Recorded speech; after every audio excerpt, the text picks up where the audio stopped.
Today I'll be talking about Travis Kelce and where to draft him in your 2023 fantasy drafts. Travis Kelce is known as a fantasy football cheat code, and depending on who you talk to, he is the biggest cheat code in all of fantasy football. There are some that like to argue that it's Christian McCaffrey or Austin Eckler because of points per receptions, but to a lot of others, it's Travis Kelce because of what he brings to the table. And what he brings to the table for fantasy is a positional advantage because the tight end position is the one position in fantasy football that is absolutely scarce. When you think of fantasy football tight ends, you think Travis Kelce, Mark Andrews, George Kittle as a big three. TJ Hawkinson, he made noise last year, but most of it came after being traded to Minnesota. But after those tight ends, it's very difficult to find a tight end that can score more than 12 points on a weekly basis. And there are tight ends that will do it all the time, score more than 12 points in a week. But more than 12 points on a consistent basis, like Kelce, Andrews, and Kittle are capable of.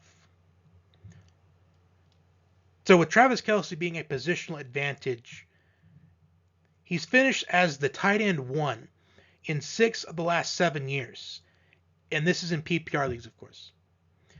The only year that he did not finish as the tight end 1 in the last 7 years was 2021, where he finished as the tight end 2, only behind Mark Andrews.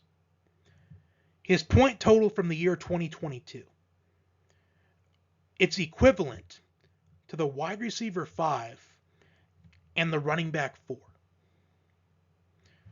So with this information, where should you be drafting Travis Kelce? Here's at least my opinion. If it's a tight end premium, a league where more importance is shown to the tight end position, and there are a lot of leagues that will do this. I've seen leagues where they value tight ends more by having 1.5 per reception for tight ends, or even 2 points per reception. If it's tight end premium, definitely the 101. In a non-tight end premium, now this is in no particular order, but these are the only 4 players I would rather be drafting in the first round than Travis Kelce. Again, no particular order, but Jamar Chase, Justin Jefferson, Christian McCaffrey, and Cooper Kupp. Those are the only 4 guys I am more comfortable drafting in round 1 than Travis Kelce. Those are 4 safe picture fantasy. So 105 is an ideal position for me, but I can understand if you prefer Tyreek Hill over Travis Kelce because last season Tyreek Hill had his best season of his career, and he had the potential of going for over 2,000 receiving yards last year. In fact, he probably would have if Tua did not have to miss so much time last season. So I could understand if you'd prefer Tyreek Hill over Travis Kelce, but 105, 106, that's the ideal spot to draft him in.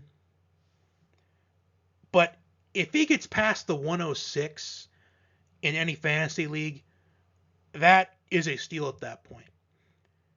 Because those players that I listed off, Christian McCaffrey, Jamar Chase, Justin Jefferson, Cooper Kupp, those are the best 4 guys this year, in my opinion, to draft ahead of Travis Kelce.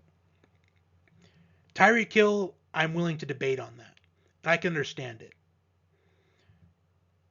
So that is ideally where to draft Travis Kelce. And if you're at a draft and Travis Kelce's still on the board at the 108, 109, then it's a massive steal. And whoever ends up with Travis Kelce is going to have a very significant advantage over everybody else. But 105, that's my ideal position. But I can understand if you'd want to pass up on him at the 105 and take him at the 106.